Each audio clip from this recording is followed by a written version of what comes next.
ಈಗೇನು ನೋಡ್ತಾ ಇದ್ದೀರಲ್ಲ, ಇದು ನಮ್ಮದು ಪುಟ್ಟ ಹಳ್ಳಿ. ಈ ಕಲ್ಲನ್ನೆಲ್ಲ ನೋಡ್ತಾ ಇದ್ದೀರಲ್ಲ, ಬ್ಲ್ಯಾಕ್ ಕಲರ್ ಸ್ಟೋನು, ಇವೆಲ್ಲ ಮ್ಯಾಗ್ನೀಸ್ ಇರುವಂಥ ಸ್ಟೋನು.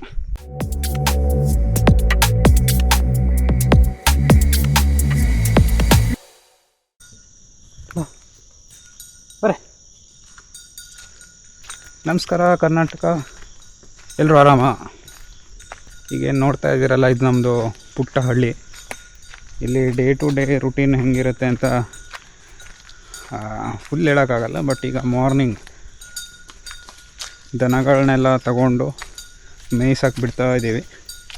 ಏನು ದನ ಕಾಯೋದಂತೇನಿಲ್ಲ, ಅವುಗಳನ್ನು ಇಲ್ಲೇ ಬಿಟ್ಟರೆ ಆಯಿತು. ಮೇವನ್ನು ಮೆಂದ್ಕೊಂಡು ಈವ್ನಿಂಗ್ ಅಷ್ಟೊತ್ತಿಗೆ ಬರ್ತವೆ. ಇವೆಲ್ಲ ನಮ್ಮ ಮನೆದೇ ದನಗಳು. ಏನಂದರೆ ಮಳೆಗಾಲ ಸ್ಟಾರ್ಟ್ ಆದ ನಂತರ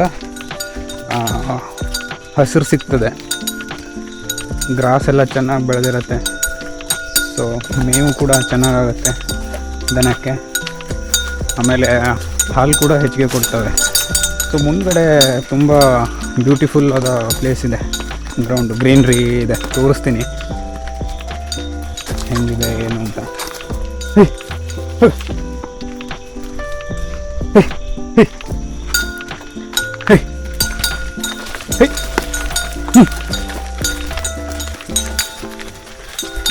ಇದು ಒಂಥರ ಖುಷಿ.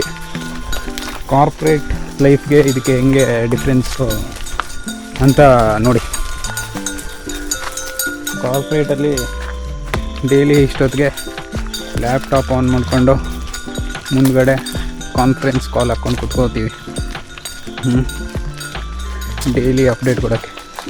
ಇಲ್ಲಿ ಡೈಲಿ ಅಪ್ಡೇಟ್ ಕೊಡೋದೆಲ್ಲ ಏನಿಲ್ಲ.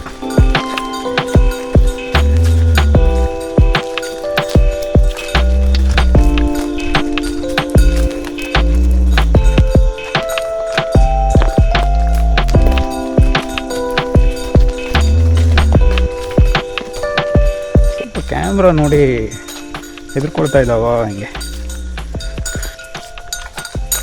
ಸೊ ಇನ್ನು ಅವುಗಳು ಬರ್ತವೆ. ಇಲ್ಲಿಂದ ಫುಲ್ಲು ಗ್ರಾಸ್ಲ್ಯಾಂಡ್ ಸ್ಟಾರ್ಟ್ ಆಗುತ್ತೆ.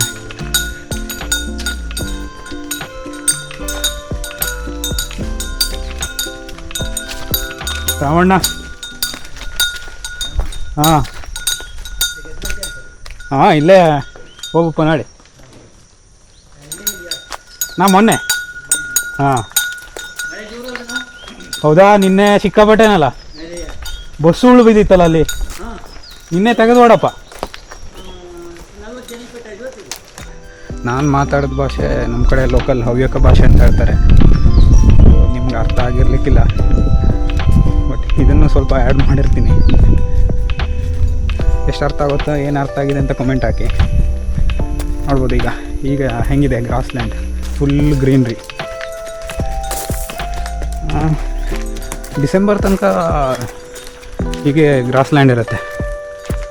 ಆಮೇಲೆ ಒಣ ಹುಲ್ಲಾಗುತ್ತೆ. ಮೇ ಅಲ್ಲ, ಏಪ್ರಿಲ್ ಅಷ್ಟು ತನಕ ಒಣ ಹುಲ್ಲು ಸಿಗುತ್ತೆ ದನಗಳಿಗೆ ಮೇವಿಗೆ. ಆನಂತರ ಬೆಂಕಿ ಹಾಕಿ ಹುಲ್ಲನ್ನೆಲ್ಲ ಸುಡ್ತಾರೆ. ಯಾಕೆಂದರೆ ನೆಕ್ಸ್ಟ್ ಟೈಮು ಮತ್ತೆ ಚೆನ್ನಾಗಿ ಬರಬೇಕು ಅಂತ, ಹುಲ್ಲೆಲ್ಲ ಚೆನ್ನಾಗಿ ಬರಬೇಕು ಅಂತ ಬೆಂಕಿ ಹಾಕಿ ಸುಡ್ತಾರೆ ಇದನ್ನು. ಬಟ್ ಎಷ್ಟೋ ಪದ್ಧತಿಗಳು ವೈಜ್ಞಾನಿಕವಾಗಿರುತ್ತೆ ಹಿಂದಿನವರು ಮಾಡ್ಕೊಂಡು ಬಂದಿರೋದು. ಬಟ್ ಅದನ್ನು ಈಗಿನ ಫಾರೆಸ್ಟ್ ಇಲಾಖೆ ಏನೋ ಮಾಡೋದಕ್ಕೆ ಹೋಗಿ ಏನೋ ಮಾಡ್ತಾಯಿದೆ. ಅದನ್ನೆಲ್ಲ ನಿಮಗೆ ಹೇಳ್ತೀನಿ. ಮುಂದ್ಗಡೆ ನಾವು ಕ್ರಿಕೆಟ್ ಆಡುವಂಥ ಗ್ರೌಂಡ್ ಇದೆ,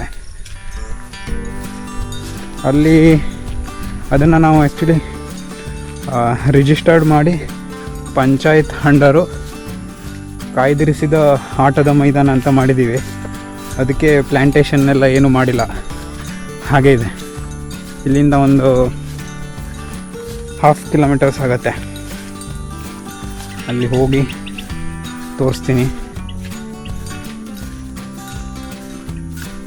ಸೊ ಇಲ್ಲಿ ಲೆಫ್ಟ್ ಸೈಡು ಶಾಲೆ ಇದೆ. ಶಾಲೆ ಅಂತ ಹೆಸರಿಗಷ್ಟೇ, ಇದೇನು ನಡೀತಾ ಇಲ್ಲ. ತುಂಬ ಹಳೆ ಕಾಲದ್ದು ಬಿಲ್ಡಿಂಗ್ ಇದು. ಒಂದು 40-50 ಇಯರ್ಸ್ ಆಯಿತು.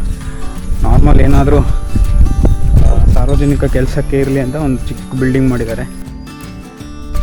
ಸೊ ಇದೆಲ್ಲ ಮಣ್ಣಾಗದಿರೋದು BSNL ಟವರ್ಗೆ ಕೇಬಲ್ ಮಾಡೋದಕ್ಕೆ. ಸೊ ಮೊದಲೆಲ್ಲ ಇನ್ನೂ ಏನೋ ಇಷ್ಟೆಲ್ಲ ಮರ ಗಿಡಗಳಿರಲಿಲ್ಲ, ಎಲ್ಲ ಬಯಲಾಗಿತ್ತು. ಇದೆಲ್ಲ ಒಂಥರ ಏನೋ ಹಾಳು ಜಾತಿ ಮರಗಳು, ಏನೂ ಉಪಯೋಗಕ್ಕೆ ಬರಲ್ಲ. ಮುಳ್ಳಿಂದ ಕೂಡಿರೋಂಥ ಮರಗಳು. ಏನಂದರೆ ಇವು ತುಂಬ ಬೇಗ ಬೆಳೆಯುತ್ತೆ ಮತ್ತು ಸ್ಪ್ರೆಡ್ ಆಗುತ್ತೆ. ಅವುಗಳಿಗೆ ಕಾಯಿ ಇರುತ್ತೆ, ಅದು ಹಣ್ಣಾಗಿ ಆ ಬೀಜದಿಂದ ಖಾಲಿ ಜಾಗದಲ್ಲೆಲ್ಲ ಸ್ಪ್ರೆಡ್ ಆಗುತ್ತೆ. ಏನು ನೆಗೆಟಿವ್ ಪಾಯಿಂಟ್ ಅಂದರೆ ಸ್ಪ್ರೆಡ್ ಆದ ನಂತರ ಅವು ವೇಗವಾಗಿ ಬೆಳೆಯುತ್ತೆ ಮತ್ತು ಈ ಹುಲ್ಲು ಬರೋದೆಲ್ಲ ಕಡಿಮೆ ಆಗುತ್ತೆ ಅದರ ಹತ್ರ. ಆಮೇಲೆ ದನಗಳಿಗೆ, ಕಾಡು ಪ್ರಾಣಿಗಳಿಗೆ ಎಲ್ಲ ಮೇವಿಗೆ ಏನೂ ಇರಲ್ಲ. ಹಾಗಾಗಿ ಬಂದರೆ ಏನಂದರೆ ಈ ಥರ ಮುಳ್ಳು ಗಿಡಗಳನ್ನ ಕಡಿದ್ರೂ ಫಾರೆಸ್ಟ್ ಇಲಾಖೆಯವರು ಏನು ಅಬ್ಜೆಕ್ಷನ್ ಮಾಡ್ತಾರೆ. ಬಟ್ ಆ್ಯಕ್ಚುಲಿ ಏನಂದರೆ ಇಲ್ಲಿ ಗ್ರಾಸ್ ಲ್ಯಾಂಡ್ ಕ್ಲೀನ್ ಆಗಿರಬೇಕು ಅಂದರೆ ಈ ಥರ ಮುಳ್ಳು ಗಿಡ ಎಲ್ಲ ಇರಬಾರ್ದು. ಕೆಲವೊಂದು ಒಳ್ಳೆ ಥರದ ಗಿಡಗಳಿದ್ದಾವೆ. ಸೊ ಇವೆಲ್ಲ ಒಳ್ಳೆ ಜಾತಿ ಗಿಡಗಳು. ಸೊ ಇದು ನೋಡ್ತಾ ಇರ್ಬೋದು, ನೆಲ್ಲಿ ಮರ, ಬೆಟ್ಟದ ನೆಲ್ಲಿ. ತುಂಬ ವೆರೈಟಿ ಆದಂಥ ಮರ ಗಿಡಗಳು ಈ ಪ್ರದೇಶದಲ್ಲಿ ಕಾಣೋದಕ್ಕೆ ಸಿಗ್ತವೆ. ಅದೇ ಏನಂದರೆ ಇದನ್ನೆಲ್ಲ ಉಳಿಸ್ಕೊಂಡು ಹೋಗೋದೇ ದೊಡ್ಡ ಚಾಲೆಂಜ್ ಈಗ. ಯಾಕೆಂದರೆ ಹಳ್ಳಿಯಲ್ಲಿರೋ ಜನನೇ ಕಡಿಮೆ ಆಗಿದ್ದಾರೆ. ಎಕ್ಸಾಂಪಲ್ ನನ್ನನ್ನೇ ತಗೊಳ್ಳಿ. ಸೊ ಏನೋ ಒಂದು ಎಜುಕೇಷನ್ ಮಾಡಿರ್ತೀವಿ, ಅದಕ್ಕೆ ತಕ್ಕನಾದಂಥ ಜಾಬು, ಉದ್ಯೋಗ ಸಿಗದೇ ಇದ್ದಾಗ ಸಾಮಾನ್ಯವಾಗಿ ಸಿಟಿಯನ್ನು ಅರಸಿ ಬರಲೇಬೇಕು. ನಮಗೆ ಬೇರೆ ಆಪ್ಷನ್ ಇಲ್ಲ. ಯಾಕೆಂದರೆ ಎಜುಕೇಷನ್ನಿಗೆ ನಾವು ಲೋನ್ ಮಾಡಿರ್ತೀವಿ, ಅದನ್ನು ತೀರಿಸ್ಬೇಕಾಗತ್ತೆ. ಸೊ ಇಂಥ ಕಾರಣಗಳಿಂದ ಹೈಯರ್ ಲೆವೆಲ್ ಎಜುಕೇಷನ್ ಮಾಡಿ ಇಲ್ಲೇ ಜೀವನ ಮಾಡೋಕ್ಕಾಗಲ್ಲ. ಅಂದರೆ ಜೀವನ ಮಾಡ್ಬೋದು, ಬಟ್ ಏನಂದರೆ ಆ ಲೋನ್ಗಳು, ಕಮಿಟ್ಮೆಂಟ್ ಎಲ್ಲ ಇರುತ್ತಲ್ಲ, ಅದನ್ನೆಲ್ಲ ನಿಭಾಯಿಸೋದು ಕಷ್ಟ ಆಗುತ್ತೆ. ಯಾಕೆಂದರೆ ಕೃಷಿಯಲ್ಲಿ ಸ್ವಲ್ಪ ಲ್ಯಾಂಡ್ ಇದ್ದು, ಅಂದರೆ ಜಮೀನಿದ್ದು, ಅದರಲ್ಲಿ ಜಾಸ್ತಿ ಇನ್ಕಮ್ ಮಾಡೋದೆಲ್ಲ ಸ್ವಲ್ಪ ಕಷ್ಟ ಆಯಿತಾ. ಇನ್ನೊಂದೇನೆಂದರೆ ಈ ಕಲ್ಲನ್ನೆಲ್ಲ ನೋಡ್ತಾ ಇದ್ದೀರಲ್ಲ, ಬ್ಲ್ಯಾಕ್ ಕಲರ್ ಸ್ಟೋನು, ಇವೆಲ್ಲ ಮ್ಯಾಗ್ನೀಸ್ ಇರುವಂಥ ಸ್ಟೋನ್. ಸೊ ಈಗ ತುಂಬ ವರ್ಷದ ಹಿಂದೆ ಇಲ್ಲಿ ಮ್ಯಾಗ್ನೀಸ್ ಟೆಸ್ಟ್ ಮಾಡಿದ್ದಾರೆ. ಅದೇನೋ ಮ್ಯಾಗ್ನೀಸ್ ಅಂಶ ಜಾಸ್ತಿ ಆಗುತ್ತಂತ, ಇನ್ನು ಪ್ಯೂರಿಟಿ, ಕ್ವಾಲಿಟಿ. ಸೊ ಅದಕ್ಕೆ ಹಾಗೆಯೇ ಬಿಟ್ಟಿದ್ದಾರೆ. ಬಟ್ ಇಲ್ಲೆಲ್ಲ ಮೈನಿಂಗ್ ಸ್ಟಾರ್ಟ್ ಮಾಡಿದ್ರೆ ನಮ್ಮದು ಫುಲ್ ವೆಸ್ಟರ್ನ್ ಘಾಟ್ಸ್ಗೆ ಎಫೆಕ್ಟ್ ಆಗುತ್ತೆ. ವೆಸ್ಟರ್ನ್ ಘಾಟ್ಸ್ಗೆ ಎಫೆಕ್ಟ್ ಆದರೆ full entire south India collapse ಆಗೋಕ್ಕೆ ಸ್ಟಾರ್ಟ್ ಆಗುತ್ತೆ. ಸೊ ಇದೆಲ್ಲ ಫಾರೆಸ್ಟ್ ಏರಿಯಾ ವೆಸ್ಟರ್ನ್ ಘಾಟಲ್ಲೇ ಬರೋದು.